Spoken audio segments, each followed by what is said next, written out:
வணக்கம் வணக்கம். ஜிஎம்பி மாயவரம் வாசனை யூடியூப் சேனலை சப்ஸ்கிரைப் செய்து ஷேர் செய்து கமெண்ட் செய்த அனைத்து நல் உள்ளங்களுக்கும் நன்றி கலந்த வணக்கம். இதோ பார்க்குறீங்களா, என்னோட கிராமங்க, என்னோட சொந்த நிலம், மண் மனை எல்லாமே இங்கே தான் இருக்குது. இந்த இடத்துல எந்த அளவுக்கு என்னோட இடத்த அபகரிக்க முடியுமோ ஒவ்வொரு அடியாக ரெண்டு ரெண்டு அடியாக உள்ளே அவங்க வீடை கட்டிக்கிட்டாங்க. அவங்க சாக்கடை தண்ணியை விட்றாங்க, அவங்களோட பாத்திரம் கட்டியிருக்காங்க. பாத்ரூமை கட்டிட்டு அதை எடுக்க சொன்னால் அதுக்கு கோவப்படுறாங்க.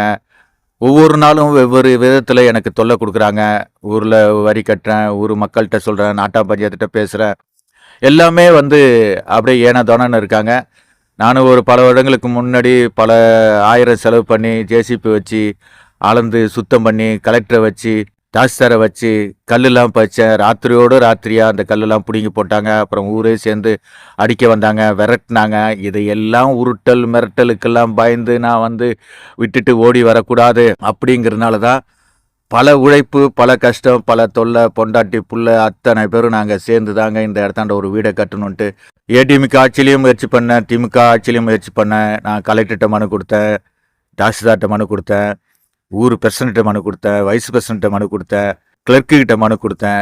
எல்லாமே வாங்கி வாங்கி பார்த்து உங்களுக்கு வீடு கிடைக்கும், பசுமை வீடு திட்டத்தில் உங்களுக்கு வீடு தரோன்னாங்க. அதுக்கப்புறம் ஐயா கலைஞர் ஆட்சியில் வீடு தரோன்னு சொன்னாங்க. பிரசிடண்ட் ஐயா மற்றவங்களாம் என்ன சொன்னாங்க, காலி மனையாக இருக்கனால பார்த்துட்டு காலி மனைன்னு எழுதிட்டு போடுறாங்க, அதனால் உங்களுக்கு வீடு கிடைக்கிறது கஷ்டமாக இருக்குது அப்படின்னாங்க.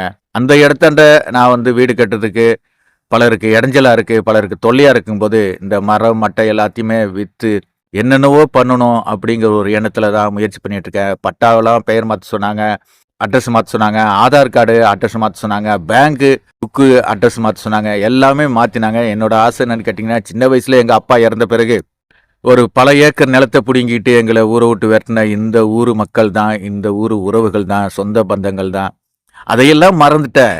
எங்கேயோ போகிறோம், எங்கேயோ சம்பாதிக்கிறோம். சின்ன வயசில் 12 வயசில் சென்னைக்கு இது வரைக்கும் உழைச்சி என்னால் முடிஞ்ச வரைக்கும் நான் வாழ்ந்துக்கிட்டு இருக்கேன். ஆனால் கிராமத்தில் ஒரு கனவு, நம்ம இடத்துல ஒரு வீடை கட்டணுன்ட்டு. எங்கள் அப்பா இறந்த பிறகு எங்கள் அம்மாவை எங்களெல்லாம் ஊரை விட்டு விரட்டுறதுனால என் மனைவி பேரில் முகைதீன் பாத்திமா என்ற பெயரில் அப்துல்லா மனைவின்னு பேரை போட்டு பட்டா வாங்கி அதுக்கு முயற்சி பண்ணி என்னென்னவோ செய்து பார்த்தாங்க. அங்கே உள்ள அதிகாரிகள், அங்கே உள்ள மனிதர்கள்லாம் பேஸ் மட்டும் போடுங்கன்னாங்க. இதை பார்க்குறீங்களே, இதுதாங்க ஒரு 2 லட்ச ரூபா செலவு பண்ணாங்க பேஸ் மட்டும் போடுறதுக்கு. பேஸ் மட்டும் போட்டால் உடனே பில்லு கிடைக்கும்னாங்க. என்ன முயற்சி பண்ணால், என்ன செஞ்சால் நமக்கு அந்த இடத்துல வீடு கிடைக்குங்கிற நம்பிக்கையில் தாங்க நான் எல்லாமே பண்ணேன். ஓவர்சீஸ்ன்னு சொன்னாங்க, இன்ஜினியர்னு சொன்னாங்க, கிளர்க்குன்னு சொன்னாங்க. இந்த இடத்தாண்ட நான் பேஸ் மட்டும் போட்டு வருஷம் வட்டியை கட்டிக்கிட்டு மிகவும் நான் அவஸ்தைப்பட்டாங்க. இதையெல்லாம் என்ன சொல்கிறதுன்னு தெரியாமல் தான் திரும்ப முதலமைச்சர் ஐயாட்ட மனு கொடுத்தேன். அங்கே ஆரம்பத்தில் பெட்டியில் போட சொன்னாங்க, அங்கேயும் மனு கொடுத்தேன். அதன் பிறகு நேரில் கொடுக்க சொன்னாங்க, அங்கேயும் மனு கொடுத்தேன். மனு கொடுத்ததே தவறுன்னு சொல்லிட்டு சில அதிகாரிகள் சொல்கிறாங்க. எங்கள் மயிலாடுதுறை கலெக்டர் மிகவும் எல்லாருக்கும் நன்மையை செய்கிறாரு அப்படிங்கிறது அவர்கிட்ட திங்கக்கிழமை முகாமில் போயிட்டு மனு கொடுத்தேன். எல்லா மனுக்களுக்குமே எனக்கு மெசேஜ் வந்துடுச்சுங்க, உங்களுக்கு வீடு கிடைக்கப்படும், வீடு கொடுக்கப்படும், 300 மாடி மேலே உங்களுக்கு வீடு கிடைக்கும் அப்படிலாம் சொன்னாங்க. அப்புறம் செம்மனார் கோயில் போயிட்டு அங்கேயும் பதிவு பண்ணேன். ஆனால் இது வரைக்கும் எனக்கு வீடு கிடைக்கலைங்க. நான் என்ன செய்தால் வீடு கிடைக்கும், நான் என்ன பண்ணுனா என்னோட கஷ்டங்கள் தீரும். ஒவ்வொரு மனிதனுக்கும் ஒவ்வொரு ஆசை தானங்க. சொந்த கிராமத்தில் பிறந்த இடத்துல நம்ம பரம்பரை சொத்தாகிய ஒரு இடத்துல ஒரு வீட்டை கட்டி நல்ல விதமாக ஒரு நாள் நிம்மதியாக வாழ்ந்தாலும் அந்த வீட்டில் படுத்து ஏந்திரிக்கணும். எங்கேயோ போய் தங்கிக்கிட்டு எங்கேயோ இருந்துக்கிட்டு யாருக்கெல்லாம் நம்ம இடைஞ்சலாக இருக்கக்கூடாது அப்படின்னு நினச்சி தாங்க இந்த இடத்துல நான் வீடு ஸ்டார்ட் பண்ணேன். இது வரைக்கும் எத்தனையோ அதிகாரிகள் வராங்க, எத்தனையோ ஓவர்சீஸ் பார்க்குறாங்க, எத்தனையோ கணக்கெடுக்க வராங்க. ஆனால் என் வீடு கிடைக்காததுக்கு காரணம் என்னன்ட்டு எனக்கு புரியலைங்க. இது எப்படி இது கேட்குறது, யாருக்கிட்ட கேட்குறது, என்ன சொல்கிறதுன்னு எனக்கு புரியல. பல வீடியோக்கள் போடுறேன், பல தகவல்களை சொல்கிறேன். நான் படுற துன்பங்களை, நான் பட்ட இன்பங்களை தான் நான் சொல்லிக்கிட்டு வரேன். இடையில என்னை சில பேர் ஃபோன் போட்டு வாட்ஸ்அப் மெசேஜ் அனுப்பிச்சு ரொம்ப கேவலமாக திட்டினாங்க.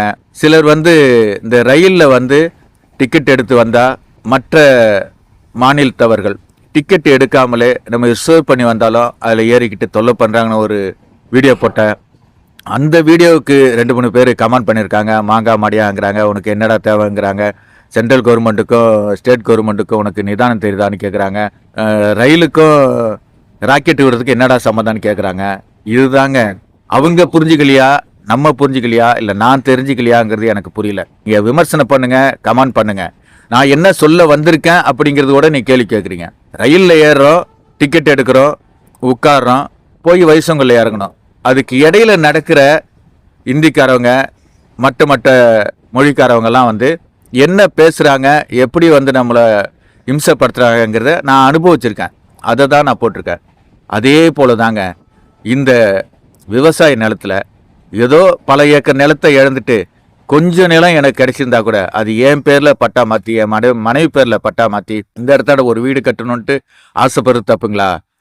அது வந்து அரசாங்கத்தில் என்னோட மனைவி பேரை பதிவு பண்ணி அதன் மூலமாக தான் நான் வீடு வாங்கணும்னு நினைக்கிறேன். தவிர குறுக்கு வழியில் வீடு வாங்கணுங்கிற எண்ணம் எனக்கு கிடையாதுங்க. ஆனால் குறுக்கு வழியில் தான் போய் பலர் வந்து வீடு வாங்கியிருக்காங்க, பலருக்கு வீடு கிடைச்சிருக்கு. சுமார் ஒரு 15 வருஷமாக இதுக்காக முயற்சி பண்ணிட்டு இருக்காங்க. பட்டா பெயர் மாற்றுறதுலேருந்து, என் மனைவி பேரில் மாற்றுறதுலேருந்து, ஆதார் கார்டு, பேங்க் புக்கு எல்லாமே வந்து மாற்றி கேட்டாங்க. ஒரு 2 லட்ச ரூபா வந்து இன்னைக்கு சாதாரண பணமா? அதில் ஒரு 3 லட்ச ரூபா கவர்மெண்ட்டு உதவி கிடைச்சின்னா அந்த வீட்டை கட்டி சந்தோஷமாக ஒரு நாள் நான் வந்து அங்கே படுத்து இருந்துச்சா விட எனக்கு வயசாகுதுங்க. என்னென்னலாம் துன்பப்படுத்துகிறாங்க, என்னென்னலாம் கஷ்டப்படுத்துகிறாங்க, இதை யாருக்கிட்ட சொல்லி எப்படி குறை தீருங்கிறது எனக்கு தெரியல. அதனால தான் இந்த வீடியோ பார்க்குற நண்பர்கள் எனக்கு ஒரு வழி சொல்லுங்க. என் வீட்டு மண்ணை, என் வீட்டு மனையை எந்த அளவுக்கு அபகரிக்க முடியுமோ அந்த அளவுக்கு அபகரிக்கிறாங்க. அதனால தாங்க நான் வந்து சொந்தமாக ஒரு வீடு கட்டிட்டு நம்மளோட ஆசைகளை தீர்த்துக்கலாம். எனக்கு விவசாயம்னா ரொம்ப பிடிக்குங்க. அதனால தாங்க நான் ஆசைப்படுறேன். யாரோட வம்பு தும்புக்கும், யாரோட மண்ணுக்கும் மனைக்கும் நான் ஆசைப்படாதவங்க. இது எல்லாருக்குமே தெரியும். நானே ஒரு அடி இடம் கேட்டாங்க, 30 அடி இடம் கொடுத்தாங்க. அப்படியெல்லாம் கொடுத்து கூட எனக்கு ஒரு நிம்மதியை தரல. எங்கள் ஊர் மக்கள் எனக்கு உதவி செய்ய மாட்டாங்க. எல்லா மக்களையும் நான் சொல்ல, ஒரு சில பேர் மரம் எனக்கு சொந்தங்கிறாங்க, மண் அவங்களுக்கு சொந்தங்கிறாங்க, மாமரத்தை வெட்டினாங்க, தென்னை மரத்தை வெட்டினாங்க. எந்த அளவுக்கு கொடுமைப்படுத்தணுமோ அந்த அளவுக்கு ஒரு மனுஷனை வந்து கொடுமைப்படுத்துகிற நண்பர்கள் தான். அதனால தான் சொல்கிறேன். பார்க்குறீங்களா, இந்த மாதிரி ஒரு போர் இறக்கி அந்த போர் மூலமாக தண்ணி வச்சு அந்த தண்ணியில் வந்து விவசாயம் பண்ணி, எனக்கு விவசாயம் நல்லா தெரியுங்க. எது செஞ்சாலும் நான் வந்து அதில் ஜெயிச்சிருவேன். ஆனால் இந்த வீடு கட்டுற விஷயத்தில் மட்டும் என்னால் இது வரைக்கும் போராட முடியலையே. போராடாத வாழ்க்கை எதுவுமே இல்லைன்னு எனக்கு தெரியும். ஆனால் அங்கே உள்ள மக்கள் வந்து எனக்கு மட்டும் ஏன் சுற்றி சுற்றி என்னை வந்து கொடுமைப்படுத்துகிறாங்க, என்னை மட்டும் ஏன் இந்த சுழல் மாதிரி என்னை சுழண்டு ஆற்று நீரில் ஓடுற தண்ணீரை எப்படி சுழண்டு ஓடுதோ அதே மாதிரி ஓடிக்கிட்டு இருக்கேன். ஒரு வழி கிடைக்கல. எனக்கு ஒரு நன்மை செய்யறதுக்கு எந்த மனிதர்களும் முன் வரல. எல்லா அதிகாரிகளையும் நேரில் போய் பார்க்குறாங்க. செம்மனார் கோயில் மட்டும் நான் போன காலங்கள் இருக்க, யூனியன் ஆஃபீஸ்க்கு பல முறை போயிருக்கேன். தயவு செய்த மக்களே, நான் சென்னையில் எப்படி வாழ்ந்தாலும் சரி, சென்னையில் எப்படி இருந்தாலும் சரி, எத்தனை பெரிய மனிதர்களோட நான் சந்தித்தாலும் சரி, என்னோட கிராமத்தில் நான் சொந்த வீடு கட்டி என் மனைவி பேரில் அங்கே வீடு கட்டி நான் வாழணும்னு ஆசைப்பட்றேன். தயவு செய்து மக்களே, என்னை கொஞ்சம் ஃப்ரீயாக விடுங்க, என்னை கொஞ்சம் நிம்மதியாக வாழ விடுங்க. நான் யாரோட வம்புக்கும் தும்புக்கும் போல, என் மண்ணில் என் மேலே கையை வைக்கிறீங்க, என்ன நசுக்கிறீங்க, என்ன தொல்லை பண்ணுறீங்க, என்ன கஷ்டப்படுத்துறீங்க. இதிலிருந்து கொஞ்சமாவது மாறுங்க. என்ன கொண்டு வந்தோம், என்ன கொண்டு போகிறோங்கிறத ஒரு முறை யோசிச்சு பார்த்தீங்கன்னா உங்களுக்கு என்ன தொல்லை பண்ணுங்கிற அவசியமே கிடையாது. மண்ணை கட்டி மாரில் ஏற்றிட்டு போகிறது கிடையாது. உங்களால் முடிஞ்ச உதவிகளையும் உங்களால் முடிஞ்ச நன்மைகளையும் செய்யுங்க. ஜிஎம்பி மாயவரம் வாசனை. நன்றியுடன் அப்துல்லா. ஷேர் பண்ணுங்க, கமெண்ட் பண்ணுங்க. கடவுள் மனிதனை படைத்தானா, மனிதன் கடவுளை படைத்தானா? ஜெயிப்பது யார், தோற்பது யார்? போட்டி நடக்குது பூமியிலே. மதங்களின் பெயரை சொல்லி சொல்லி மனுஷன் ஏமாத்துறான். படிச்சவனோ அதை நம்புறான், பாமரனோ இதை ரசிக்கிறான். எங்கே போகுது உலகமடா?